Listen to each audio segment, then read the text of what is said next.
ओ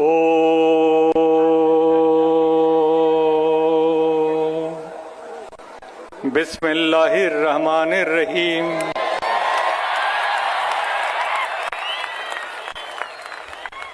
एक ओंकार सतनाम वाहिगुरु।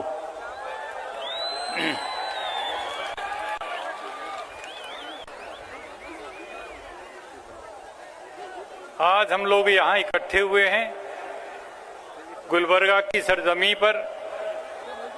आज से 52 साल पहले मुझे यहाँ आने का सौभाग्य मिला था। इस बीच में मैं कई बार आया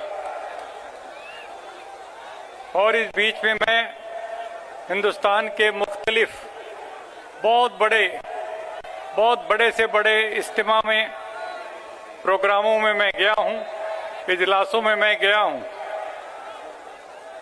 लेकिन अपनी जिंदगी में पहली बार इतनी बड़ी ताकत को मैं देख रहा हूँ यहाँ पर।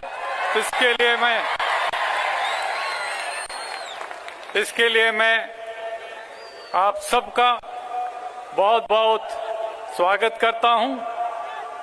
यहाँ की भाषा कन्नड़ मुझे ज़्यादा नहीं आती, थोड़ा सा मैं बोलूँगा। नानु निम्मा एल्लरिगू नमस्कार मधुथेने।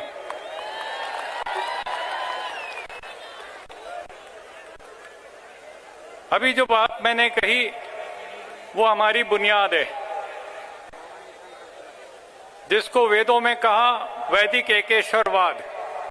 एक है ईश्वर, एक परमात्मा, एकम सत विप्रा बहुधा वदंती। ईश्वर एक है, उसके कई नाम हो सकते हैं। कुरान शरीफ में इसके 99 नाम गिना दिए गए। तुम्हें और नाम चाहिए तो और नाम रख लो, लेकिन नामों के नाम पर, भाषा के नाम पर हमें मत लड़ाओ। हम सब यकीन करते हैं तौहीद में, हम सब यकीन करते हैं एक अल्लाह में, एक ईश्वर में, खुदा में, गॉड में। और उसका दूसरा नाम है सत्य, प्रेम, करुणा और न्याय की ऊर्जा। जिसे हम गॉड कहते हैं वो एक cosmic energy of truth, love, compassion and justice. वो कॉस्मिक एनर्जी है, उसका कोई रूप रंग नहीं है, उसका कोई बेटा और कोई बाप नहीं है।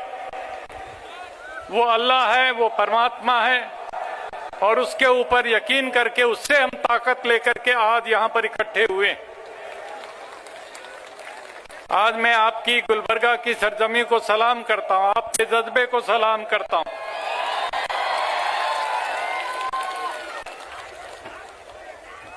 क्योंकि आज अभी 21 जनवरी की रात है, चंद घंटों के बाद 22 जनवरी शुरू हो जाएगी और 22 जनवरी को सुप्रीम कोर्ट के सामने ये फैसला आना है। सीएए के बारे में, एनआरसी, एनपीआर के बारे में सुप्रीम कोर्ट के चीफ जस्टिस कल कुछ न कुछ अपना फैसला देंगे। उससे एक शाम पहले, एक रात पहले आपने अपनी एक जैदी से ये बता दिया कि मुल्क में यदि कोई सबसे बड़ी ताकत है तो वो पार्लियामेंट नहीं है, वो प्राइम मिनिस्टर नहीं है, वो सुप्रीम कोर्ट भी नहीं है, वो भारत का संविधान है, भारत का कॉन्स्टिट्यूशन है। और उस कॉन्स्टिट्यूशन को अपहोल्ड करने के लिए आप यहाँ पर इकट्ठे हुए हैं। आप यहाँ किसी से खैरात मांगने नहीं आए, आप किसी के भाड़े पर बुलाए गए लोग नहीं हैं। अपने पास से पैसा खर्च किया, 100 किलोमीटर पैदल चल करके लोग आए हैं यहाँ पर इस जलसे के अंदर। आज मैं मोदी जी आपको ललकार के कहना चाहता हूं, आपकी यदि हिम्मत है इसके मुकाबले पर एक कोई जलसा करके दिखा दीजिए, मैं मान लूंगा कि आपके साथ देश है।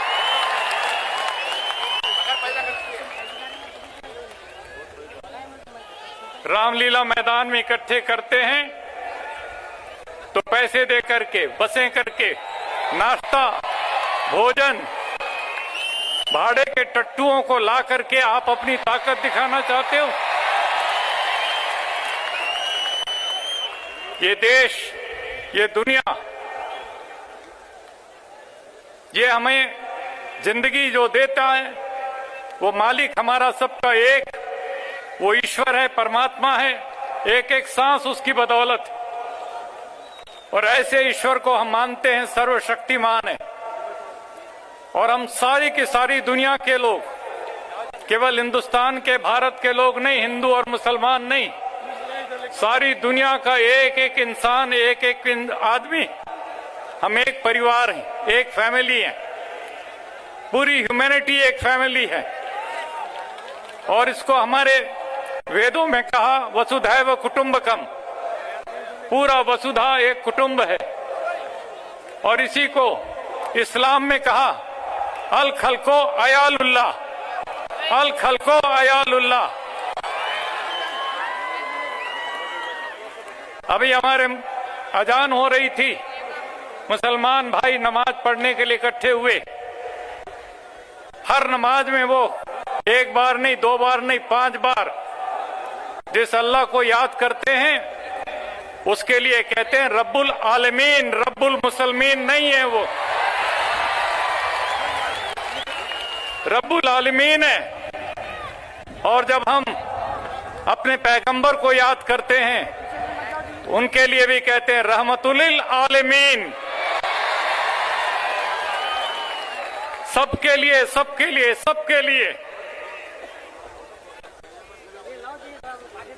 मोहम्मद साहब सल्लल्लाहु अलैहि वसल्लम वो बैठे हुए थे, सामने से जनाजा जा रहा था, वो खड़े हो गए उसको इज्जत देने के लिए। तो उनके साथ बैठे हुए आदमी ने कहा आप क्यों खड़े होते हैं, ये तो यहूदी का जनाजा है। क्या फरमाते हैं हजरत मोहम्मद साहब सल्लल्लाहु अलैहि वसल्लम, वो कहते हैं क्या वो आदमी नहीं था?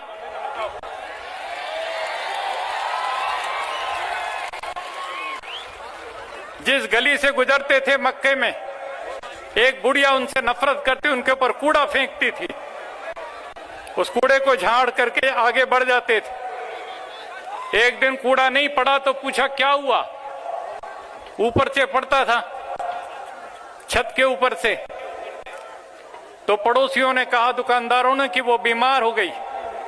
सीढ़ियां चढ़ करके वहां पहुंच गए, उसका हालचाल पूछा। वो बुढ़िया पिघल गई और कहने लगी मेरे से बहुत बड़ी गलती हुई, तुम्हारे जैसे इंसान को मैं पहचान नहीं सकी।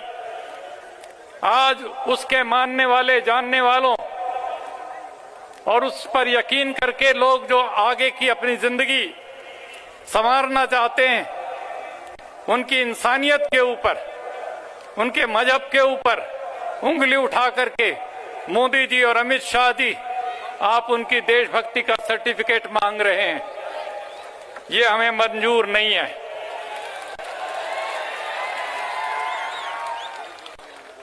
वैसे मुसलमान 20 करोड़ से भी ज्यादा हैं हिंदुस्तान के अंदर, और दुनिया का दूसरे सबसे बड़े मुस्लिम कंट्री के रूप में भारत जाना जाता है, second largest Muslim country after Indonesia. लेकिन यदि 20 करोड़ न होते, केवल 20 ही होते मुसलमान, तब भी मोदी जी हम आपको इजाजत नहीं दे सकते कि आप उनके ऊपर शक करो। आप होते कौन हो ये तो बताओ। मुसलमानों ने इस मुल्क की आजादी की लड़ाई में जो कुर्बानियां की हैं, उन कुर्बानियों के सामने आप उनके पैर के धूल के बराबर भी नहीं हो।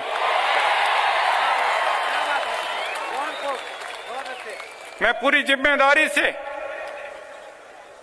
एक नौजवान जिसका नाम था पंडित राम प्रसाद बिस्मिल, वो हमारी जमात आर्य समाज से उसका ताल्लुक था। मैं श्री दयानंद से प्रेरणा ली थी, उसने सत्यार्थ प्रकाश से प्रेरणा ली, और आजादी की लड़ाई में तब कूद गया जब उसकी मूंछ भी नहीं निकली थी। और उसके साथ एक थाली में खाना खाने वाला एक कमरे में रहने वाला 5 बार का नमाजी अशफाकुल्ला खान,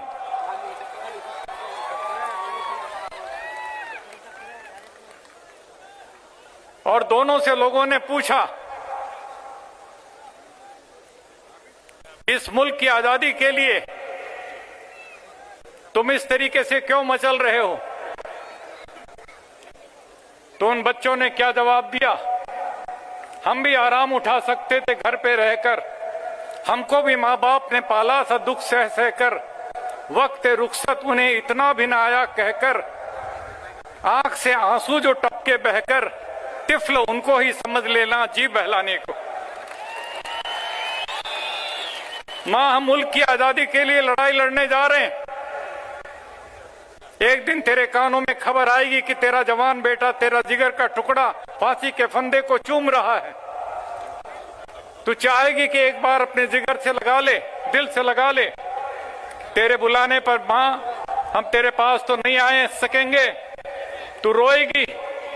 एक काम कर लेना माँ, रोते हुए तेरे आंख से जो आंसू टपके, उन आंसुओं में से एक बूंद को अपनी हथेली पर रख करके उसको अपना बेटा समझ करके दिल को तसल्ली कर लेना।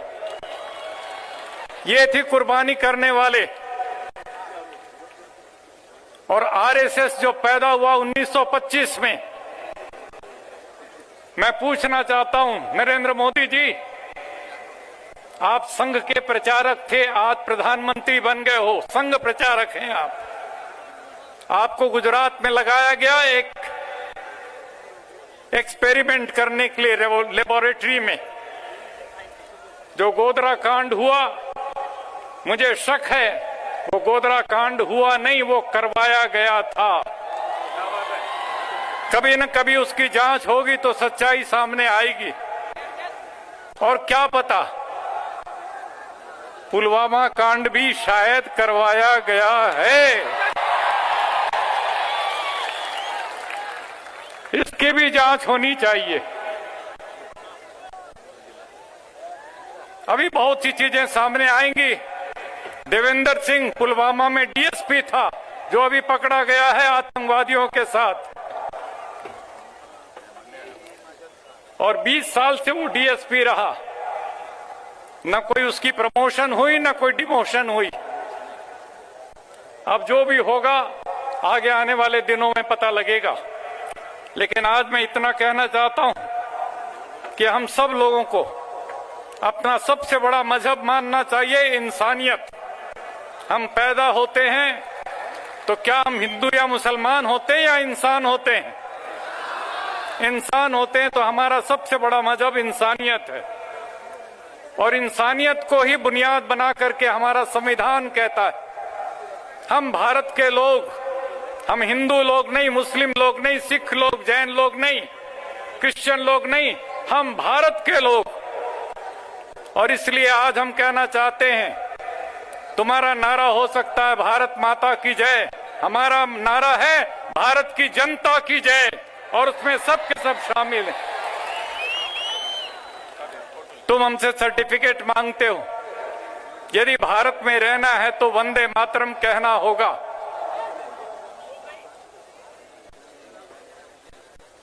अपनी मर्जी से मैं 100 बार बोलूंगा वंदे मातरम, लेकिन तुम्हारे जोर जबरदस्ती करने पर एक बार भी नहीं कहूंगा। और मैं पूछना चाहता हूं, ये भारत क्या तुम्हारे बाप का कोई ठेका लिया हुआ तुम्हारी जागीर है, जो तुम हमसे सर्टिफिकेट मांगते हो? अब सिटीजनशिप की सर्टिफिकेट मांग रहे हैं। सिटीजनशिप, इसमें बताइए एनपीआर होगा, एनआरसी होगा, और पूछा जाएगा कि आप कहां पैदा हुए, आपके वालिद, आपके पिताजी, आपकी अम्मा और आपके पिता के पिता, ये सब कहां पैदा हुए, कब पैदा हुए? मोदी, मैं तुमसे पूछना चाहता हूं, तुम क्यों पैदा हुए ये बता दो पहले।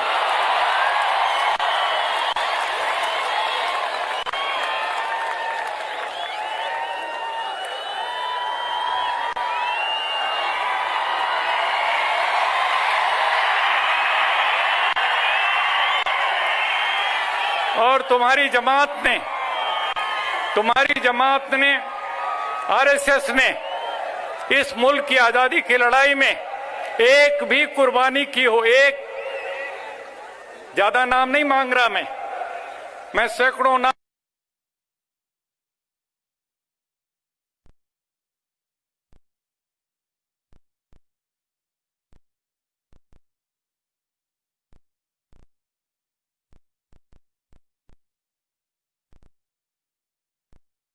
के पास एक नाम नहीं है। मंजिल उन्हें मिली जो शरीके सफर न थे, तिकड़मबाजी करके हुकूमत अपने हाथ में ले ली। लेकिन आज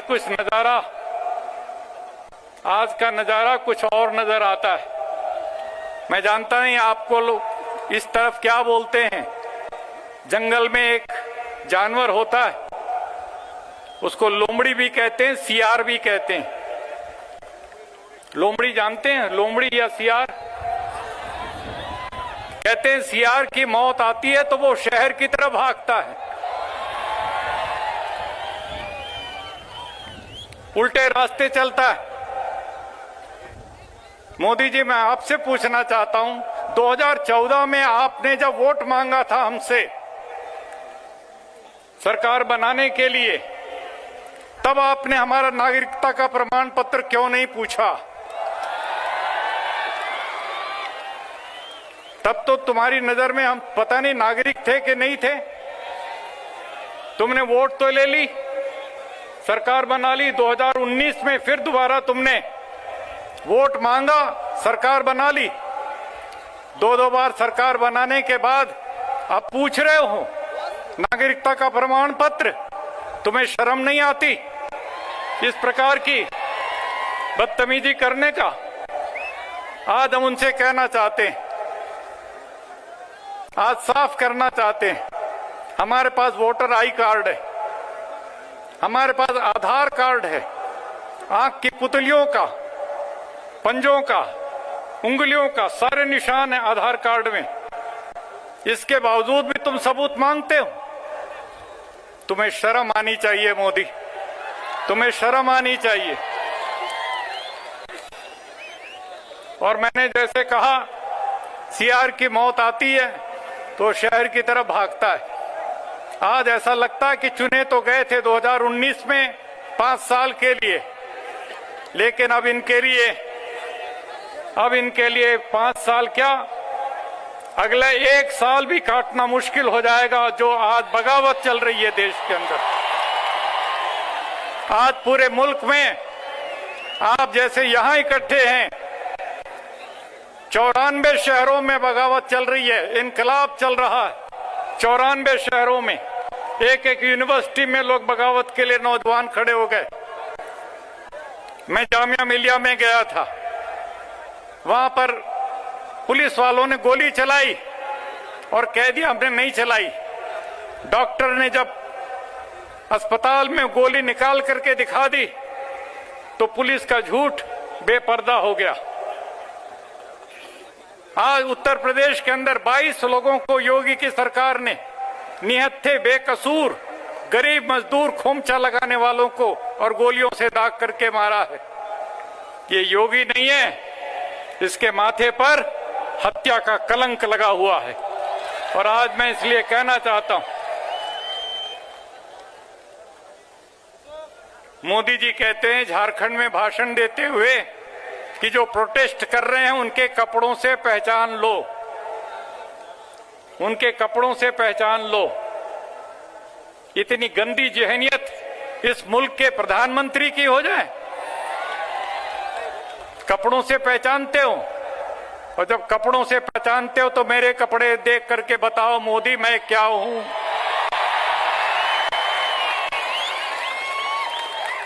ये चन्न बसवानंद क्या है बताओ।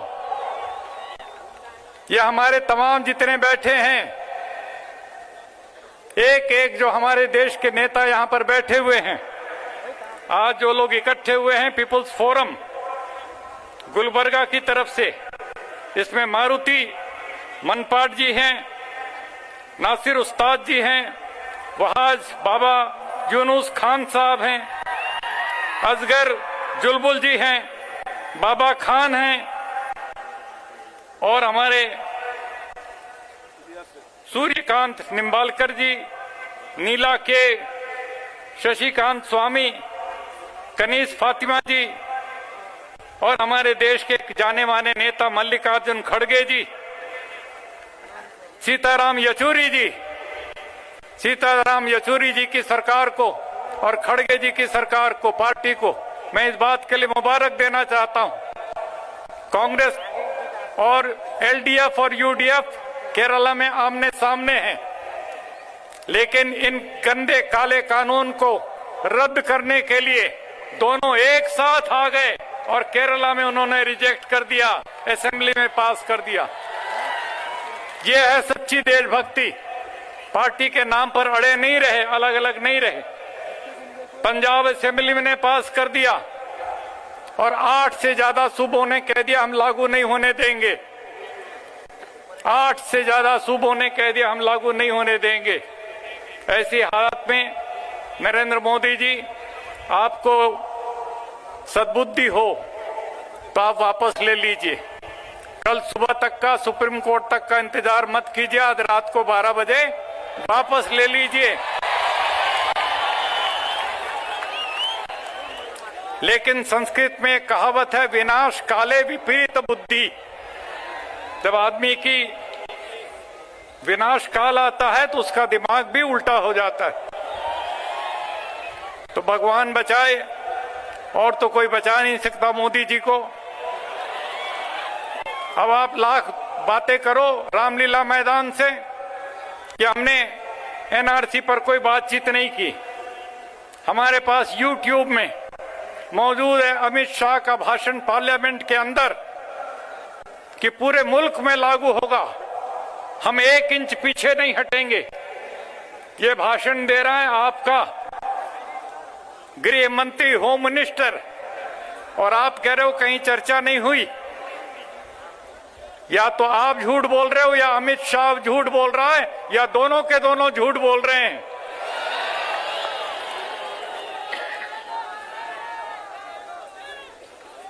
एक आदमी एक गांव में दूसरों को बेवकूफ बनाने के लिए चिल्लाता था, भेड़िया आया, भेड़िया आया। जब लोग उसको बचाने के लिए आते तो देखते कोई भेड़िया नहीं, वो सोचता कि खूब बेवकूफ बना दिया इन लोगों का। दूसरी बार फिर चिल्लाया, 2-4 दिन के बाद, भेड़िया आया, भेड़िया। लोग बचाने के लिए आए, कोई भेड़िया नहीं था। तीसरी बार फिर उसने चिल्लाया, भेड़िया आया, लोग गए बचाने, कोई भेड़िया नहीं था। चौथी बार सचमुच में भेड़िया आ गया और वो चिल्ला रहा है, भेड़िया आया, मुझे बचाओ। लोगों ने कहा बेवकूफ बना रहा है, हम नहीं जाएंगे इसको बचाने के लिए। मोदी तेरे लिए अब भेड़िया आ चुका है। ये जनता जनार्दन, जिसको जनता जनार्दन कहते हैं, ये हो गई एक तरह से तुम्हारे लिए मौत का पैगाम है। तुम अपनी कब्र खुद खोद रहे हो। वैसे तुम्हारी जिस्मानी मौत की बात मैं नहीं कर रहा, तुम्हारी राजनीतिक मौत हो करके रहेगी इस मुल्क के अंदर यदि गंदी सियासत करोगे, अपने वादों पर नहीं चलोगे। जो कुछ कहा था तुमने, 15-15 लाख रुपए लाएंगे, तुमने कहा था 2 करोड़ रोजगार हर साल दिलाएंगे। अभी नेशनल क्राइम ब्यूरो की रिपोर्ट छपी है, किसान आत्महत्या कर रहे थे देश के अंदर, लेकिन अभी पहली बार 13,000 बेरोजगार नौजवानों ने बेरोजगारी से तंग आकर के खुदकशी की है। ये क्या हो रहा है मुल्क के अंदर? रोजगार कम होते जा रहे हैं, पूरा का पूरा मार्केट डाउन होता जा रहा है। तिजारत करने वाले, बिजनेस करने वाले, व्यापारी से लेके मजदूर से लेके किसान सब परेशान है। ऐसी हालात में तुम्हें कुछ काम करना चाहिए था। विकास के एजेंडे पर तुम आए थे जीत के, विकास तो कर नहीं रहे। तुम कभी राम मंदिर करते, कभी 370 करते हो, कभी सीएए और एनआरसी और एनपीआर करते हो। ये बातें हमें मंजूर नहीं है और इसके लिए आज हम लोगों को एक ही बात कहनी पड़ेगी। दुष्यंत कुमार ने आज के लिए कहा था, गर हो सके तो अब कोई शम्मा जलाइए, इस दौरे सियासत का अंधेरा मिटाइए। और इसलिए मैं आप लोगों से कहता हूं, आपके पास शम्मा जलाने के लिए एक एक मोबाइल फोन है। अपने मोबाइल को स्विच ऑन कीजिए, लाइट, हजारों लोग अपना लाइट दिखा दीजिए कि ये शम्मा जल चुकी है, अब ये बुझ नहीं सकती। मैं इन सब से कहूंगा, दिखाओ दिखाओ दिखाओ दिखाओ दिखाओ दिखाओ दिखाओ दिखाओ दिखाओ। ये आज 3 लाख लोगों की शम्मा जल रही है और कल जाकर के ये करोड़ों लोग जलाएंगे।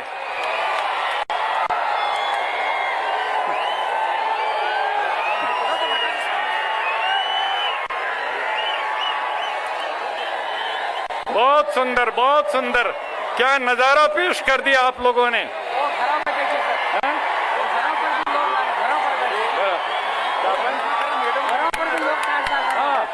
हाँ, घरों के ऊपर, छतों के ऊपर, सब जगह से, चारों तरफ।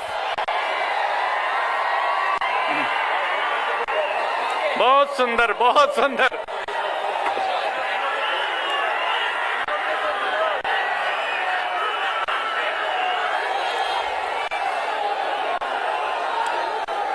इनकलाब, इनकलाब, इनकलाब। हमें क्या चाहिए? हमें क्या चाहिए? सीएए से, एनआरसी से, एनपीआर से, मोदी तेरी तानाशाही से आजादी, आजादी, आजादी, आजादी। हम आजादी हासिल करके रहेंगे, क्योंकि ये जनता जाग चुकी है। गांधी के सपनों का एक लोक शक्ति, जनशक्ति जाग चुकी है। और 26 जनवरी को आप लोग जो हो सके तो मोबाइल से, और नहीं तो मशाल लेकर के अपने अपने गांव में, मोहल्लों में जुलूस निकालिए और तिरंगा लेकर के निकालिए। 4-5 दिन के बाद 26 जनवरी आएगी। गणतंत्र दिवस मनाना है तो संविधान को रक्षा करनी है। हम संविधान को कुचलने नहीं देंगे, बिगड़ने नहीं देंगे, उस पर आंच नहीं आने देंगे। इस बार की 26 जनवरी केवल अफसर लोग और मंत्री लोग नहीं मनाएंगे, आम जनता मनाएगी। मेरी बहन, मेरी खवातीन, मेरी बेटियां, मेरे नौजवान सब मिल करके मनाएंगे। मशाल का जुलूस निकालेंगे और ये बताएंगे, चेतावनी दे करके मुल्क के हुक्मरानों को कि अब ये नहीं चलेगा धोखाधड़ी। मैं आपसे कहना चाहता हूं, और एक हमारा इलियास बागवान है, नाम छूट गया, वो कह रहा है हमने बरकत के नाम नहीं दिया। इलियास बागवान एक छूट गया है नाम, इलियास बागवान छूट गया था नाम। अच्छा जी, हाँ। इलियास बागवान जी और सब के सब। मेरे पास और भी बहुत से नाम हैं। हमारे सीएम इब्राहिम साहब, हाँ, मंजूर आलम साहब ने मुझे फोन करके कहा कि गुलबर्गा जरूर जाइएगा। डॉक्टर ने मुझे रोक दिया था कहीं जाने से, क्योंकि मैंने आपको बताया मेरे ऊपर अटैक किया बीजेपी आरएसएस वालों ने। जब मैं झारखंड में गया था, पाकुड़ में, मुझे जान से मार डालने के लिए उन्होंने 17 जुलाई को पिछले साल मेरे ऊपर अटैक किया था और दोबारा अटैक किया 17 अगस्त को, जब मैं अटल बिहारी वाजपेयी को श्रद्धांजलि देने के लिए दिल्ली में उनके हेड ऑफिस के सामने आया। उस समय मुझे गद्दार का करके मारा बीजेपी आरएसएस के लोगों ने। आज मैं जिंदा हूं, अल्लाह का करम है, परमात्मा की कृपा है। जब तक सांस में सांस बाकी है, इस आरएसएस की जड़ों को उखाड़ करके फेंकना है। ये बीमारी की सारी बीमारी, सबसे बड़ी बीमारी आरएसएस है। और इसलिए मैं कहना चाहता हूं, हमें नहीं चाहिए ISIS, हमें नहीं चाहिए ISIS, नहीं चाहिए RSS, हमें चाहिए SDS। SDS का मतलब सर्वधर्म सद्भाव, ठीक है? सर्वधर्म संसद, सर्वधर्म संवाद, हम आपस में बातचीत करेंगे और इस तरीके से हम आगे ले चलेंगे इस मुल्क को। तो मैं हमारे और तमाम जितने भी नेता बैठे हैं यहाँ, सबको सलाम करता हूँ। आप लोगों ने मुझे सुना, इतना टाइम दिया। अब मुझे तो एक ही बात कहना है, यदि अमित शाह जी आप कहना चाहते हैं कि आपसे गलती हो गई, जो बयान आपने पार्लियामेंट में दिया कि NRC लागू होकर रहेगा देश भर में, अब आप पीछे हटना चाहते हैं तो हट जाइए इज्जत के साथ। लेकिन उसी रामलीला मैदान में जहां नरेंद्र मोदी ने कहा कि इसके ऊपर कोई बहस नहीं हुई है, बात नहीं हुई है, उस रामलीला मैदान में मिट्टी में थूकिए अमित शाह, और थूकी हुई चीज को चाटिए, और तब मैं यकीन करूंगा कि तुमने अपनी बात वापस ली। मजाक बना रखा है देश के अंदर, अफरा तफरी पैदा कर दी है और पूरे मुल्क में एक तरह से लड़ाई, सिविल वॉर की हालत पैदा कर दी। ये चीजें अच्छी बात नहीं है मोदी जी। हम तो फैज अहमद फैज की बातों को याद करने लगे हैं, वो हमारा तराना बन गया है। लाजिम है कि हम भी देखेंगे जुल्मो सितम के कोहे गरा, जुल्मो सितम के कोहे गरा, जब पूरी ताकत के साथ हम उसको खत्म कर देंगे, पहाड़ की तरह से जो जुल्म और सितम हो रहे हैं, और तब फिर हमारी जीत होगी। और हम लोग इस बात को पूरी ताकत के साथ लागू करके दिखाएंगे। आप लोग इनके हिंदुत्व ब्रांड से सावधान रहिए। हमारे बीच में एक से एक बढ़िया से बढ़िया हिंदू भी हैं, मुस्लिम भी हैं, सिख भी, जैन भी, सब हैं, कूडल संगम के लोग भी हैं।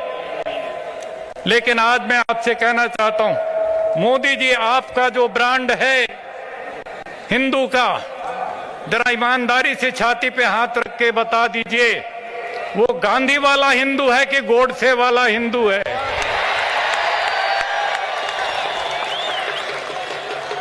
आप मजाक नहीं कर सकते, आप बरगला नहीं सकते। या तो आप गांधी की तरफ हो जाइए और ये नफरत की सियासत करना बंद कीजिए। स्वामी जी भेजें। हाँ जी, हाँ, सर्वधर्म संसद में जानता हूँ, हमारे साथी हैं स्वामी जी। तो ये नहीं चलेगा कि गोडसे की हिमायत करने वाली और उसके ऊपर आतंकवाद का केस अभी चल रहा है प्रज्ञा ठाकुर के ऊपर। तुम कहते थे 0 टॉलरेंस होगा आतंकवाद से, तुम उसको टिकट देते हो, उसको भोपाल से MP बनाते हो, वो बार बार बदतमीजी करती है, गोडसे की तारीफ करती है खड़े होकर के पार्लियामेंट के अंदर। तुम्हें ईमानदारी है तुम्हारे अंदर एक कतरा भी, तो उस प्रज्ञा ठाकुर को पार्टी से निकालो, निकालो उसको बाहर, जो गांधी के हत्यारे की तारीफ करती है। और नहीं निकालते तो हमें मानना पड़ेगा कि कहीं न कहीं आप उसकी तरफदारी कर रहे हैं। जब कोई इनकी नीतियों को, इनकी पॉलिसीज को क्रिटिसाइज करता है तो उसको सिडिशन में फंसा देते, देशद्रोह के मुकदमे में फंसा देते। हम मोदी की आलोचना करें तो हम देशद्रोही कैसे हो गए? कैसे हो गए? मैं आज साफ साफ कहना चाहता हूं, तुमने कहा था मैं चौकीदार हूं, चौकीदार।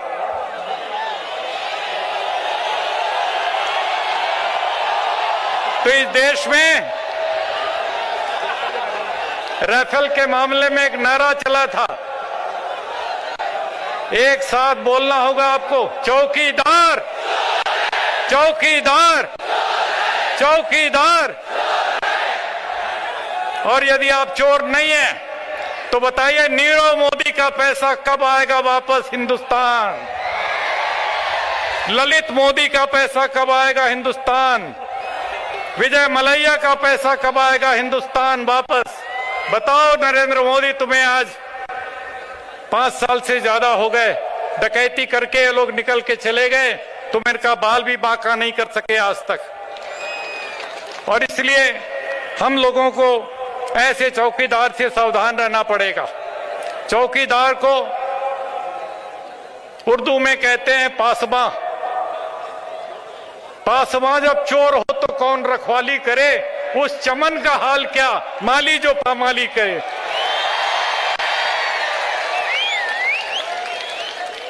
और माली की बात आई है तो कान खोल के सुन लो नरेंद्र मोदी,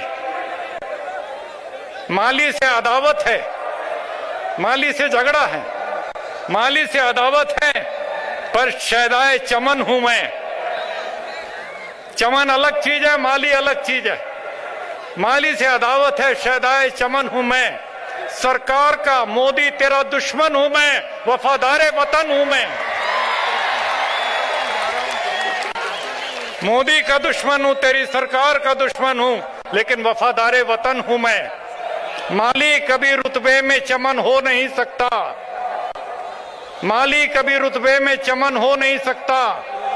मोदी का मतलब तो वतन हो नहीं सकता। और माली को बदलेंगे चमन फिर भी रहेगा, और मोदी तुझे बदलेंगे वतन फिर भी रहेगा। इसलिए तैयारी करो, एक से एक लोग सब तैयार हैं। कुमार स्वामी जी को जल्दी जाना था, वो बोल करके चले गए, लेकिन अभी और लोग भी बोलेंगे। आप लोग ईमानदारी से बैठिए, आराम से बैठिए। अभी 1 घंटा लगभग और कुछ भाषण वगैरह होंगे। और आज मैं इतना ही कहना चाहता हूं कि जैसे गांधी जी ने हमें सिविल नाफरमानी सिखाई थी, गलत काम करने वालों का साथ मत दो, तो जो गोदी मीडिया है, मोदी की गोदी मीडिया, उसका बायकॉट करो। ऐसे टीवी चैनल को चेंज कर दो, उसको देखो मत। जहां पर मोदी के काले कारनामों को भी ढांका जा रहा है, ऐसे टीवी चैनल मत देखो। अपना मोबाइल, स्मार्टफोन, इसमें यूट्यूब डालो, फेसबुक डालो और उसको वायरल करो। सच्ची और अच्छी बात, आपके पास किसी भी टीवी चैनल से बड़ा हथियार आज मोबाइल फोन है, इंटरनेट है, और इसके सहारे से अपनी बात को दुनिया में गुंजा दो। एक एक कोने से दूसरे कोने तक सारी दुनिया के लोग आपका साथ देंगे। सच्चाई पर चलो, अहिंसा पर चलो, किसी भी प्रकार की हिंसा, ना नफरत की आंधी आने देंगे, न कोई मारकाट मचने देंगे, बल्कि जयप्रकाश नारायण का नारा हमारे दिलों में होगा कि चाहे हमला जैसा हो, हाथ हमारा नहीं उठेगा। अब हाथ नहीं उठाएंगे। तुम्हें गोली चलानी है, गोली चलाओ। तुम्हें लाठी चलानी है, लाठी चलाओ। तुम्हारी लाठी गोली खाएंगे, पर कागज नहीं दिखाएंगे। तुम मेट्रो बंद कराओगे, हम पैदल पैदल जाएंगे, पर कागज नहीं दिखाएंगे। आज ये नारा गूंजेगा पूरे देश के अंदर, कागज नहीं दिखाना है। और ये बगावत की आंधी है तो पूरे देश के अंदर आ रही है। मुझे बहुत खुशी हुई है गुलबर्गा के तमाम हमारे पीपुल्स फोरम वालों को, मैं इनको बहुत बहुत मुबारकबाद देता हूँ। तमाम हमारे बड़े बड़े दानिश्वर सब बैठे हुए हैं। आप जितनी बार बुलाएंगे गुलबर्गा कर्नाटक की धरती पर, मैं चाहे मेरी सेहत कुछ भी हो, मैं आने के लिए तैयार हूँ। लेकिन मैं आज ये भी बात कह देना चाहता हूँ, ये भी बात सुन लीजिए। एक भी मुसलमान के ऊपर तुमने जुल्म करने की सोची मोदी, तो पहले अग्निवेश की लाश के ऊपर से तुम्हें गुजरना पड़ेगा। ये नहीं हो सकता, ये नहीं हो सकता कि हम चुपचाप बैठे देखते रहें, तमाशबीन बने रहें। हम सब भाई भाई हैं, हम हिंदू, मुस्लिम, सिख, ईसाई, जैन, बौद्ध, बहाई, हम सब बहन और भाई, हम मिलकर के एकता के बल पर ये 5 उंगलियां अलग अलग रहती है, पतली पतली। एक एक उंगली को कोई मोड़े तो टूट जाएगी, लेकिन 5 उंगली जब इकट्ठी हो जाती है तो ये उंगली नहीं रहती, मुक्का बन जाता, मुक्का। और इसको कोई मोड़े तो